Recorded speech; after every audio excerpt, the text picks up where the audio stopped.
we have the ambition to become the Disney of the next generation, the next generation Disney. And it's a long-term goal. It's a long-term ambition. Well, hello and welcome to another episode of the Kids Media Club podcast. I'm Andy Williams. And I'm Jo Redfern. And Emily, please introduce today's guest. Yeah, hey guys. Today I'm super excited to introduce Gregory Dray from Animaj. Greg, you're so welcome to join us. Thank you. I'm delighted to be with you today. Oh, it's an honor. It's a true honor. Awesome. Well, listen, we're excited about getting into it with you about everything Animaj is up to, and also your background coming from YouTube, and your take on the YouTube landscape as it sits today. And a tale of hope, I hope, because Animaj, you guys have the press release happened recently about the recent round of funding that you've raised. So can you start there and tell us a little bit about Animaj, what you guys are up to, and what's been happening recently? Sure. So Animaj was founded 3 years ago, and so if you want, the premise of Animaj is to try to reinvent the kids' business as it is, with the intention to develop amazing experiences, content experiences, but not only content experiences, physical experiences also, for kids all over the world, and meet the kids where they are today, not where they were in the past, but where they are today. So obviously, YouTube is an important place to be today, but it's not only about YouTube. It's about Roblox. It's about all the new platforms where kids are spending so much time today. And Animaj is also a vision, the idea to really modernize the way we work across production. We all know, and we've all been knowing in the industry that we have some issues with it when it comes to production cycles. So we live in a world where it's no longer possible, for our audiences, kids in particular, to wait 2, 3, 4, 5 years, to be exposed to their favorite characters and favorite shows. So we need to find ways to produce faster, and cheaper also, but faster. And that's why, yes, we say, and we are advocates of using artificial intelligence, AI, as responsibly as possible, not to replace artists, but to empower them. And I'd be more than happy to give you a few examples of the proprietary tools that we've been developing over the past couple of years to make that happen. Distribution, as I said, we need to be today, everywhere kids are, okay? And but it's not about copying and pasting the regular formats and putting them the same way everywhere. It's about, finding ways to resonate with the audience in a very customized way. What the audience is expecting on YouTube in terms of format, in terms of experience, is extremely different from what the audience on Netflix or on linear television still expects. So we need to find ways to develop customized experiences, but everywhere, gone are the days where exclusivities were still ruling everything. It's no longer possible. So this is also something that is at the core of everything we do. We want our characters, we want our shows, we want our brands to be everywhere and across so many touch points. And last but not least, as we all know, the old business model is broken and is dying, And we need to acknowledge the fact that kids have shifted forever from linear to new platforms. I mean, it doesn't mean that linear will disappear, but at least we have to acknowledge that they are mostly on YouTube. More than 400 million kids a month on YouTube. Roblox is becoming day after day increasingly powerful. So we need to rebuild the business model, because the gatekeepers of the past, they no longer have budget to support to support kids content. So this is probably the most complicated part, and this is certainly, one of the key areas we will invest aggressively in the next few months and the next few years, is rebuild the model, rebuild an operating model, rebuild the business model. So we talk a lot about YouTube. We're going to talk a lot about YouTube, I guess. I mean, YouTube is working very, very well has worked very, very well to democratize access to kids content, but unfortunately, so far, the monetization has not followed. Okay, and go ahead. Well, no, I just wanted to jump in there, because what you've articulated is what we speak about a lot here, about how the business model is broken, about how distribution is changed and consumption is changed. What that means is that actually raising investment is getting harder, because those models have changed. There is no playbook that you used to be able to raise investment against. So just whilst we're talking about investment, and we will come on to YouTube, I'm sure, but how did you raise that investment? How did you sell what the new business model might be at a time when actually it's quite unclear? Yes, so we have a plan. I will not tell you that it was easy, but it required a lot of education.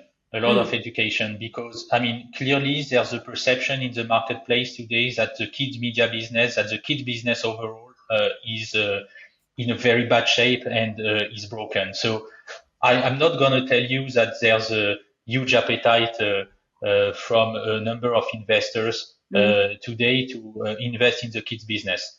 But there's a lot of appetite to invest in businesses that basically can completely rework the model and have the willingness to completely reinvent the model.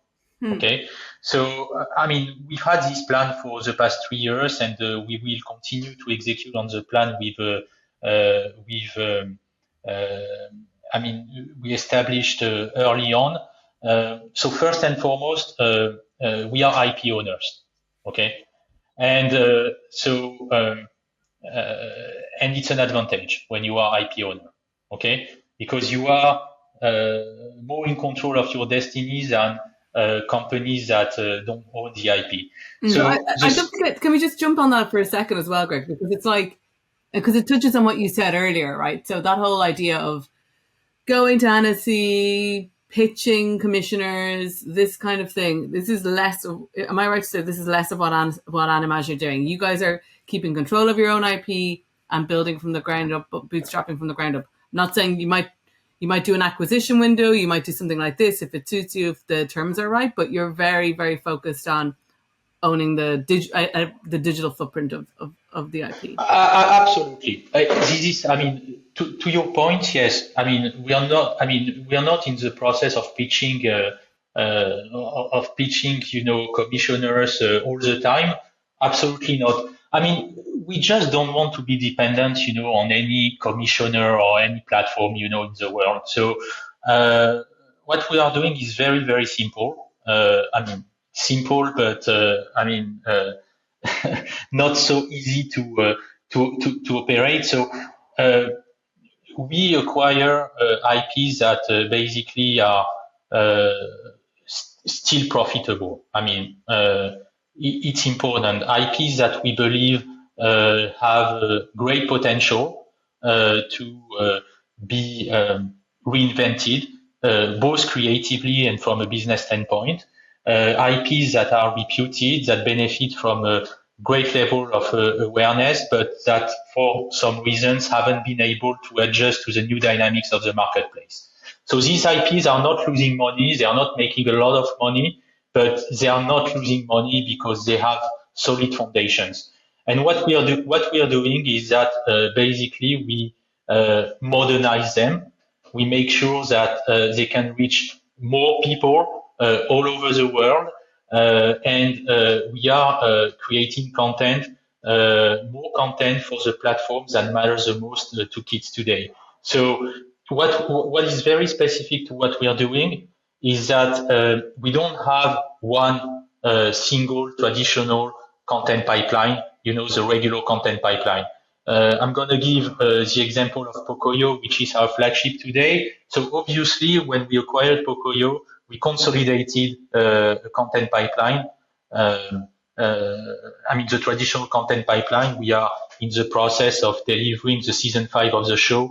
And this is fine. This season 5 is going to go to traditional broadcasters, streaming services, etc., etc. But what we've done, and when we started to do this, it was extremely, it was seen as innovative, if not crazy, is to open a second content pipeline, a second separate content pipeline, which is designed to feed YouTube and digital services on a regular basis, with differentiated content. And how is that content different? Fresh content. And how is that content different for YouTube and the traditional? So it's a critical question because it's not content that we are re-editing.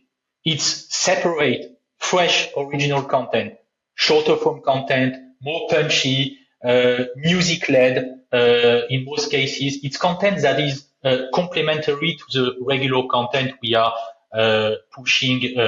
We are pushing for our most traditional partners. And I think what is important to understand is that the content we are designing and producing for YouTube is increasingly valuable to the most traditional partners. So we are this content that we are bringing to YouTube on a regular basis, we are licensing it to so many platforms all over the world on a non-exclusive basis. And this is fine. And the reason why this content is appealing to so many platforms all over the world is that we have the proof and we have the data behind it showing that this is content that is engaging, that is creating an engagement on the most popular platform for kids in the world, YouTube. So for all the other platforms, including linear television, who basically want to further engage their audience, or for the platforms who want to increase loyalty, we can go to them with proof points, okay, showing that on YouTube, which is by a wide margin today the most popular platform for kids and families. We have content that is resonating. And so we are trying to repackage that content as well as possible for other platforms. And do you feel like that argument has been well and truly won? That previously there used to be resistance from broadcasters to having a lot of the content shared on YouTube, but is your feeling that now that whole argument is kind of done and dusted and there isn't any broadcaster resistance? Well, broadcasters, and I think I totally understand them. They are reluctant to pay and to bring to their platforms content. The content that's the regular content that they're paying for. They wouldn't like that content to be on YouTube at the same time. But they are more than happy to take content that has been designed for YouTube and that has proven its engagement to their platforms. They no longer want to be used by YouTube. They want to use YouTube to their advantage, which is different. And it's understanding the context of kind of where the content is going. Absolutely. Something on YouTube, it's kind of YouTube specific content. Absolutely. But they absolutely want the broadcasters and the most premium streaming services, and rightly so. The regular seasons, the 5th season of Pocoyo will not go to YouTube. It will go to 100, I think 100 countries across so many broadcasters and streaming services, but it will not go to YouTube. And do you find I find it interesting, this shift in value proposition from what used to be perceived as content that was quite low value now is increasing in value because it's proved its engagement. Yes. And you can bring the receipts and say, we've proved the engagement. And therefore now those streamers are wanting, I mean, we see Netflix with Miss Rachel, you know, they took Miss Rachel from YouTube because she'd gone and done the hard work. She'd gone and figured out what worked and then brought the receipts, and Netflix are like, okay, we're in. So is that the way that you approach your YouTube specific content now? Absolutely. Absolutely. And it's even more than that. We are seeing ourselves as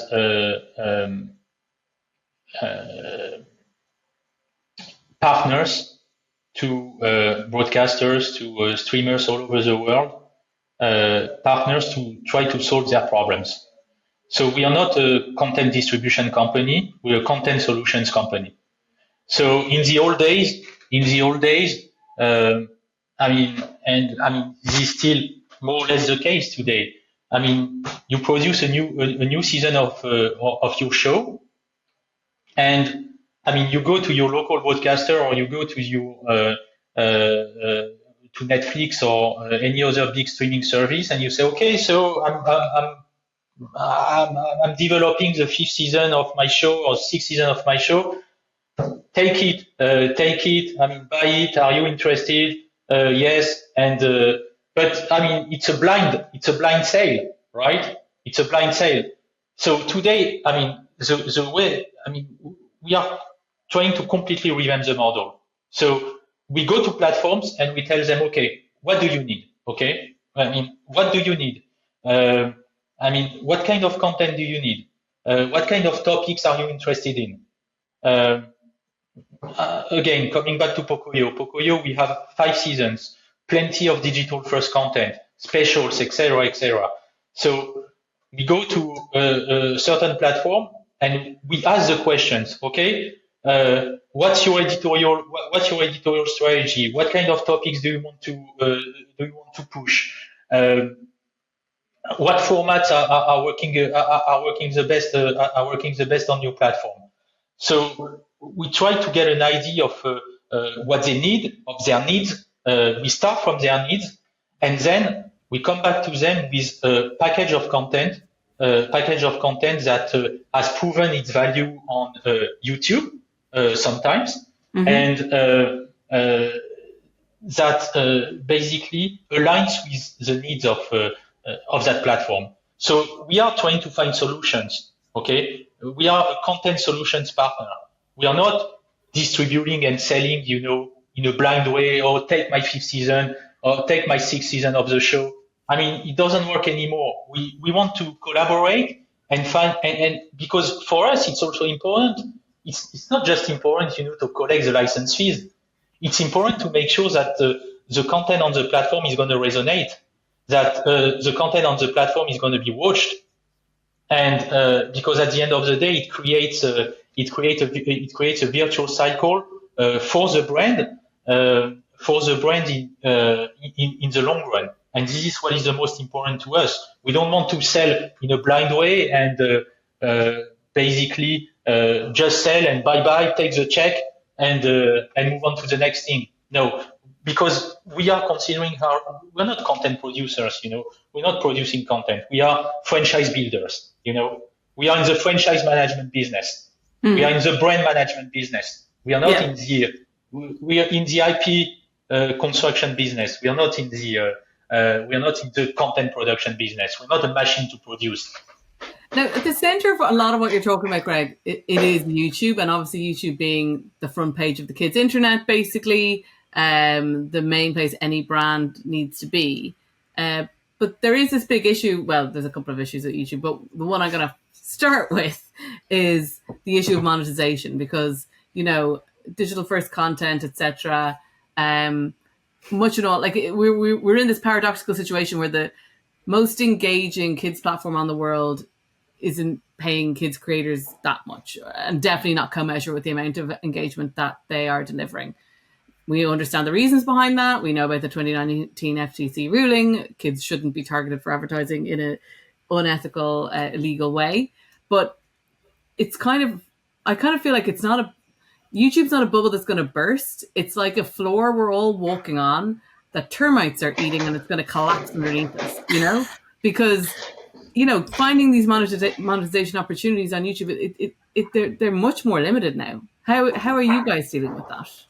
So, this is the biggest pain point today in our business. In the industry. And believe me, it's not going to be able to resolve this. And there are only, unfortunately, I hate saying that, but there are only a few companies that have the capability to solve this conundrum. Okay. So to your point, today, you're a kids content producer. Mm-hmm. You need to be on YouTube. You don't just need to be on YouTube. You need to be successful on YouTube if you want to give yourself a chance to emerge and you want to be relevant. Build your brand. Otherwise you are completely irrelevant. Okay. Yeah. Problem is, you can generate billions and billions and billions of views.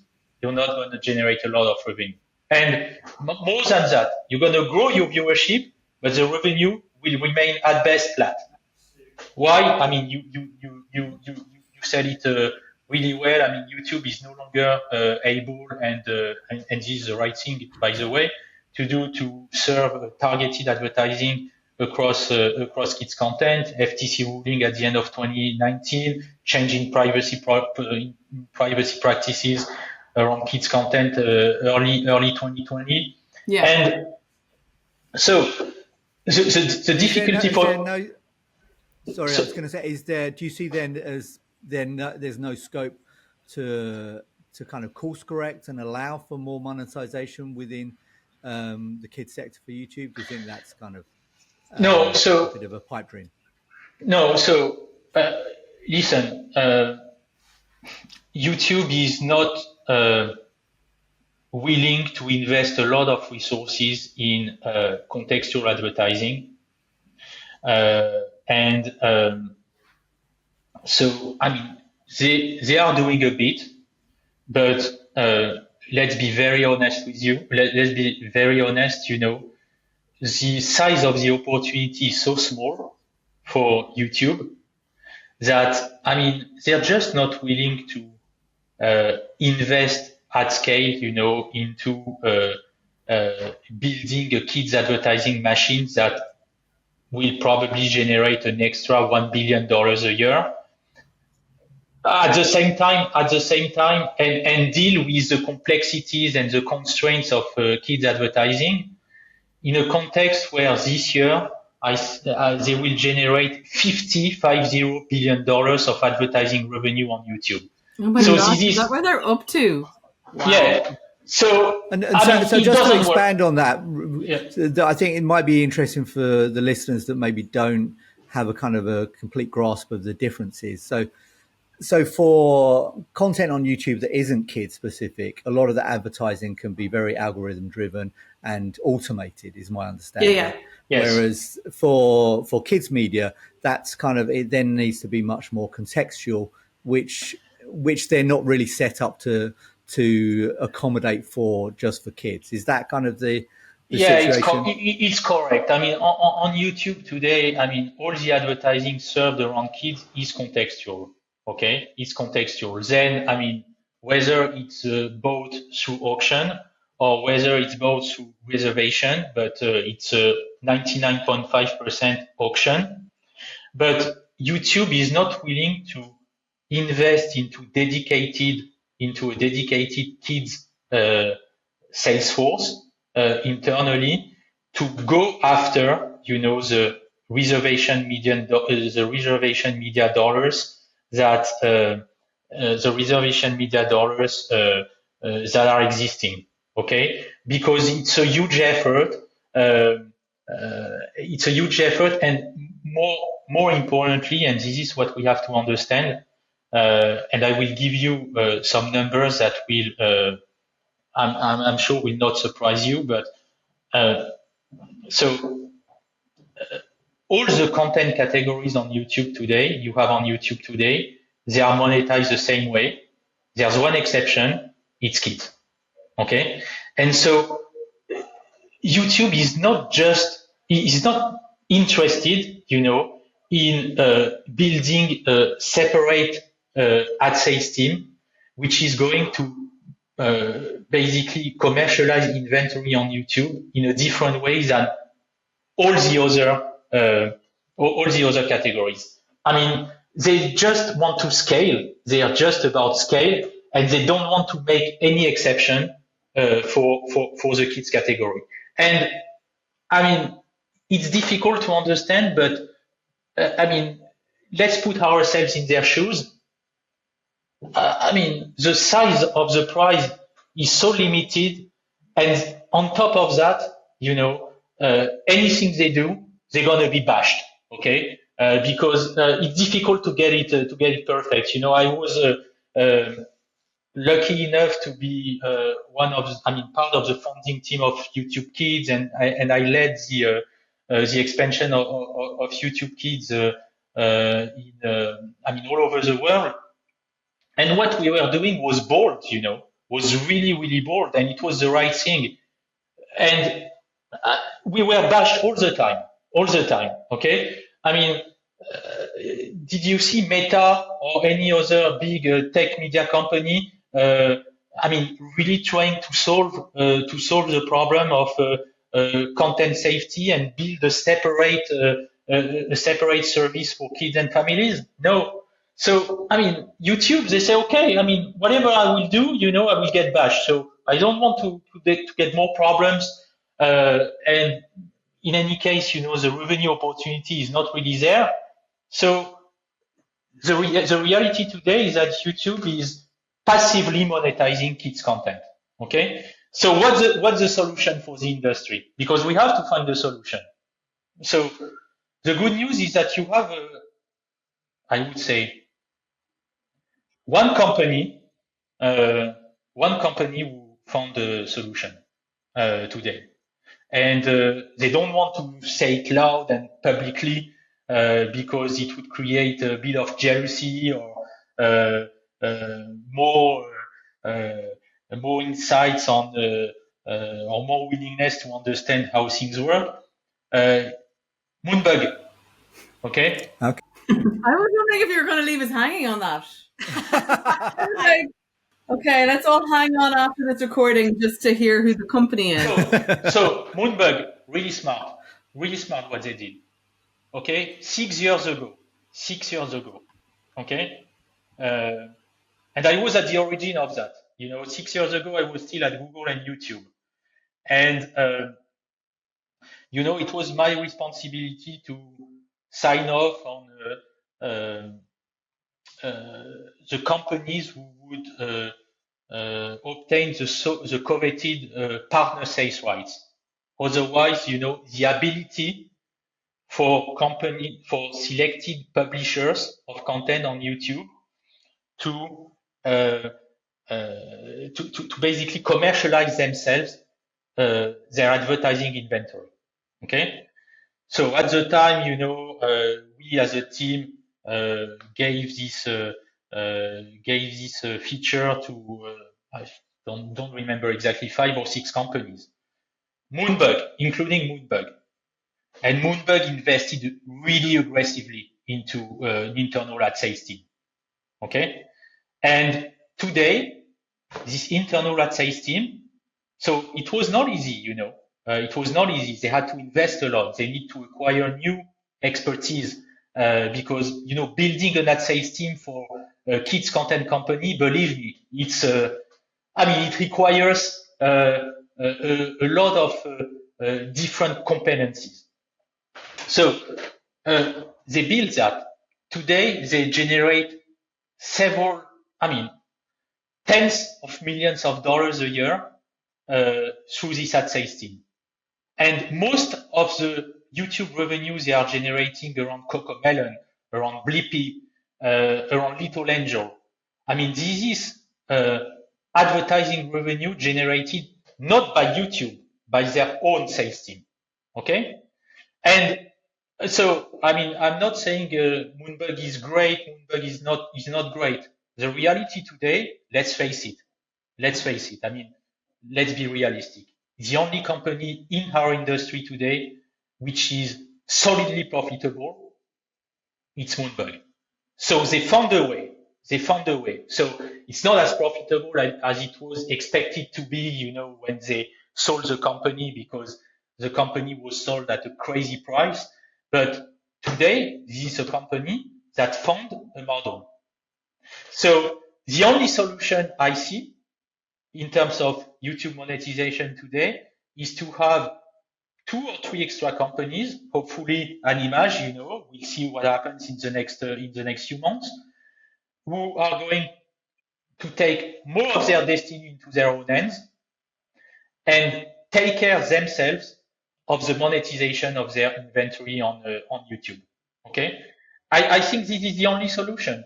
We are the only ones the best potential sellers of our content, because we know, how our content can resonate with audiences. We understand the mission. We can talk a lot about the specifics of the content we are bringing to YouTube, and not just YouTube, by the way, but AVOD platforms, fast platforms. At some point also, these internal ad sales houses, they have the potential to sell advertising in gaming experiences such as Roblox. So it's about learning a new job, selling media space. Yeah. And when you are thinking about new IP in your portfolio, because with that in mind, selling new media space requires IP around which to sell said space. What are you thinking about in terms of your future acquisition strategy? You've got Pocoyo. You're going to need that volume. Yes. So what's your strategy with your newly acquired investment when you're looking for IP? Absolutely. So, most of the money we raise will go against new IP acquisitions. Okay. So we are going to announce by the end of the year 2 new IP acquisitions. The first one should be announced in the next few weeks.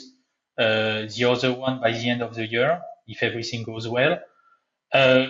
So take Pocoyo today.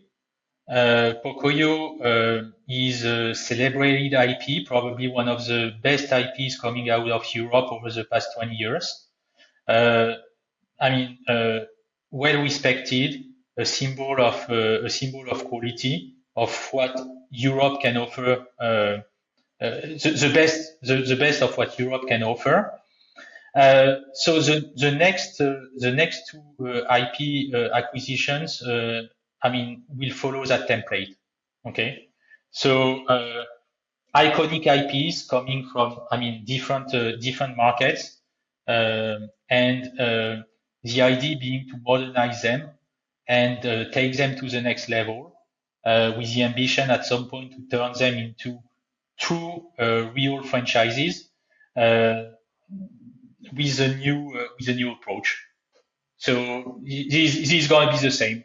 Same template as Pocoyo. Okay. So but not necessarily same target audiences, because what is very important in our case is that it's very important for us to cover the full spectrum of the kids category. So we don't want to be stuck only in the 3 to 5 or the preschool segment, but cover, have a strong presence, including on YouTube, obviously in preschool, but also have a substantial reach among the 4 to 7, the so-called bridge audience, as well as the 6 to 12, which is increasingly important, and it's, as you know, the most elusive audience out there. And why do you say that the last part of that demographic is increasingly important? What's making that more important now? That 6 to 12 age bracket? For a number of different reasons, because otherwise, you are at risk of ending up in a niche. Yep. And I mean, preschool is not a niche, but I mean, we want to expand and not be stuck in one single niche. Second, I mean, preschool is great, but you have a lot of competition in preschool. So we are today in a situation where we have a number of incredible properties and an offer that is really abundant in the preschool space, but you have very little. I mean, you still have a bit for the 4 to 7, 6 to 12. What do we have, with the exception of Miraculous? We have very, very little, to be honest. And I think there's really demand, and there's more than demand. There's really a need, for kids content producers to consider that target audience more seriously than overall we've done over the past 10 or 20 years. Last but not least, preschool is a very, very small, represents a very, very small part of the advertising investment, coming from kids and family advertisers. Certainly in the US, it's 15% of the market. 15% of the market. So, I mean, if you are putting all your eggs in the same basket, in the preschool basket, I mean, you will end up in a niche, and it's going to be a bit difficult for you to get outside this. So yeah, go ahead. I was going to say, I listened to an interview you did on a previous podcast, and one of the things that really struck me is that you said your ambition was to be the next kind of Disney in terms of your kind of brand ambitions. Do you kind of feel like the content that you're looking to commission has kind of shared brand values across all of the different programs, and what would those brand values be? I would say that we have the ambition to become the Disney of the next generation, next generation Disney. Okay, yeah. And it's a long-term goal. It's a long-term ambition. Okay. So, and it's a good one. It's a great ambition. It's a great ambition, yeah, but it's going to take a lot of time and be very humble, and we need to take our time. So we don't want to become a Disney or new Disney. I mean, we want to have our own identity, but down the road, yes, we would love to have a portfolio that is extremely well, I mean, a high quality portfolio of IPs, well positioned to succeed in the new world. Okay, in the new world, and as I said at the very beginning, make sure that our brands are everywhere kids are today and can resonate with them in many, many different ways. So I mean, I admire, Disney, but it's absolutely not my goal, our goal to create a new Disney, but I would say a different form of Disney for the next generation, profile for the next generation. I would say that we would love to be in a position to have the best independent brands. I mean, aggregate under the same roof. The most exciting independent brands out there in the business, and more importantly, we understand that the next big IPs will not necessarily come from TV, but they will come from YouTube. And Roblox. They will come from Roblox, absolutely.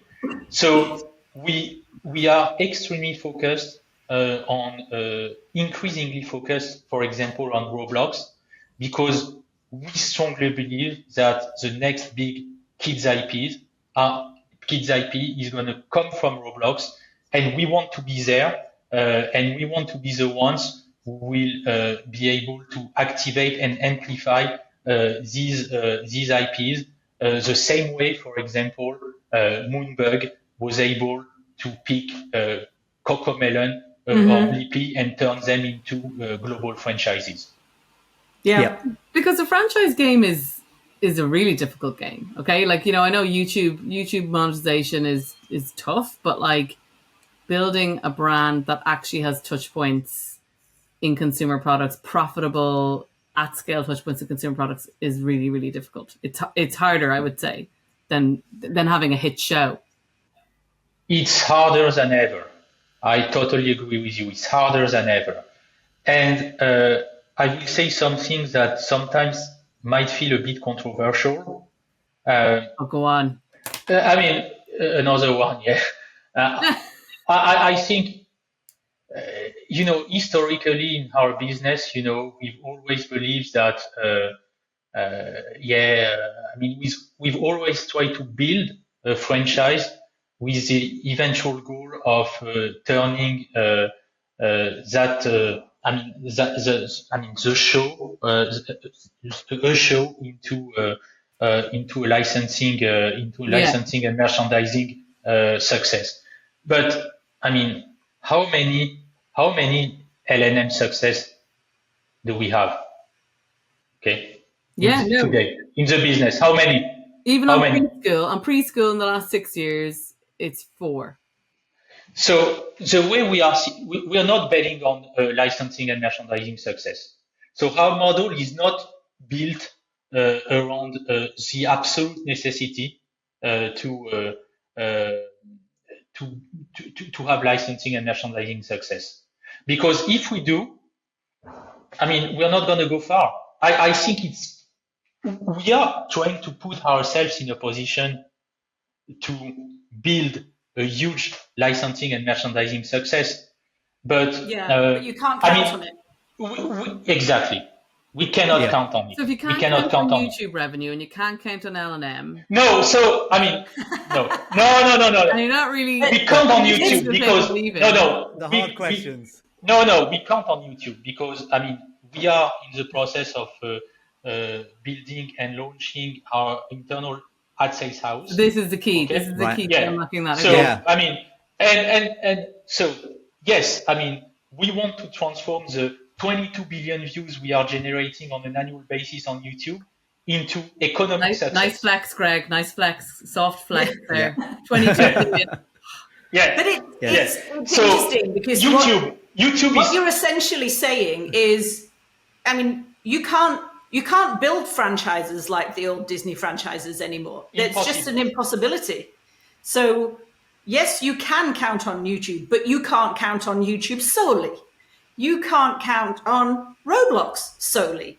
You've got to get a hold of your cost base because we've seen that profits are being squeezed. So it's franchise building. If you were talking about learning new jobs and new competencies, franchise building has completely changed in the last. Completely changed. And we need to create a new playbook for franchise building.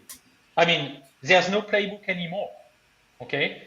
So this is what we are trying to do, I mean, being very humble about the fact that, I mean, we will certainly make some mistakes, at some point, but hopefully we'll be able to correct course, rapidly, fail fast and cheap if we make some mistakes.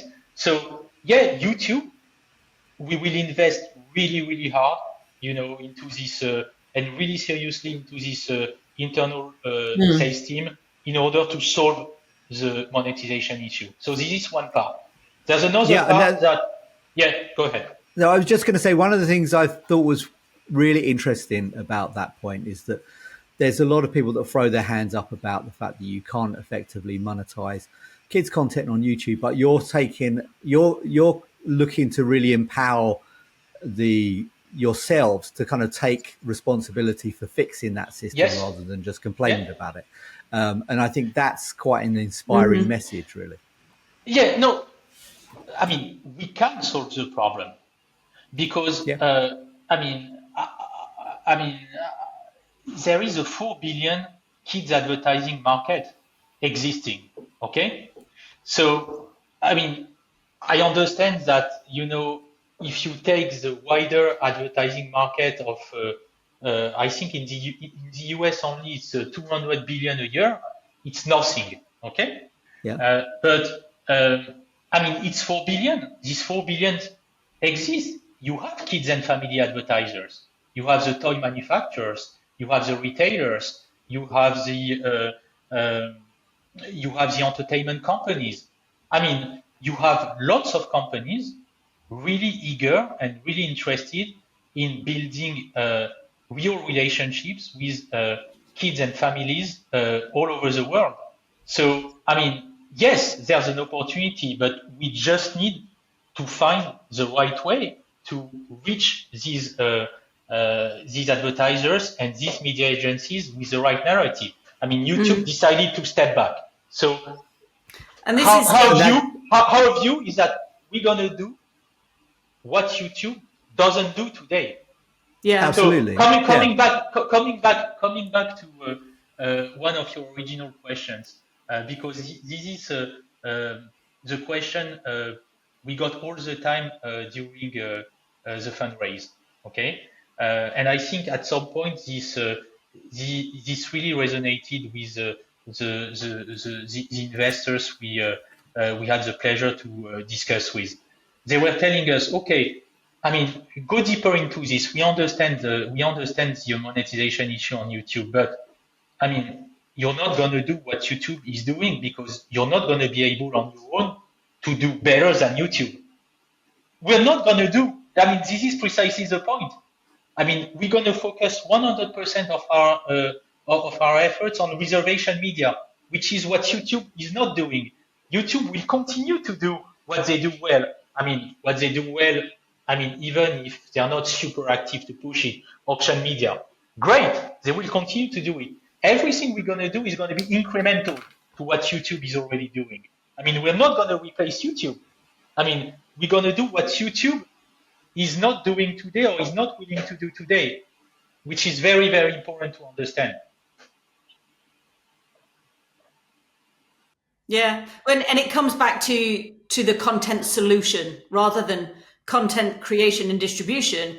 It's content as a solution. It still has to be made well. It still has to be engaging and entertaining. But I like the slant that actually this empowers you to solve those problems that YouTube is not solving. So this is another approach. We could talk also about production. Okay, why would we prevent ourselves, to produce faster, and maybe cheaper using AI responsibly? I mean, this would be stupid. We need to embrace AI. I mean, sometimes I'm stuck into conversations. I just don't understand. I feel like we're back to the 90s where we didn't want to see the emergence of the internet. And we said, okay, we are going to ignore the internet. But, whether we like it or not, AI is here to stay. So, I mean, instead of ignoring it or trying to fight against it, I mean, let's try to find a way to embrace it to our best interest as an industry. Okay.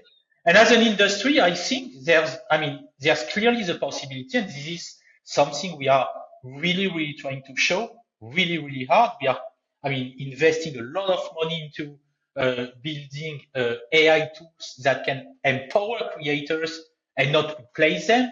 So we've been talking a lot about a tool we are very proud of, which we call the Sketch to Motion tool, whereby an artist can do a storyboard, draw a storyboard, and then turn the storyboard in just a few clicks into an animated scene. I think this is great for creation. Mm-hmm. This is great for creation. So, these are the kind of things we are focused on. Yeah. Yeah, and I think there's a strong argument that for using AI in a way where you embrace it so you can kind of direct where it's going to and use it responsibly. And particularly, that sounds an amazing tool. And I think that also answers a question that's always been a bit of a problem for animation on YouTube, which is that YouTube is just so hungry for new content that traditionally animation hasn't been able to keep up with the delivery of that content. But AI potentially presents an opportunity to have more of a kind of responsive approach to animation on YouTube. Absolutely, and this is because we are using AI and we are developing the tool and the tools that I just mentioned, that we are able to create and produce. Design for YouTube on Pocoyo, for example, 120 minutes of original and fresh content every year. Designed for YouTube. Otherwise, it wouldn't be possible. If we were using the traditional workflows, it wouldn't be possible. So I think it's great because we can produce more content, differentiated content, for YouTube, and this is content that at the end of the day is not only made available on YouTube, but participates to the brand building, to our brand building efforts. So I think it's really good. Amazing.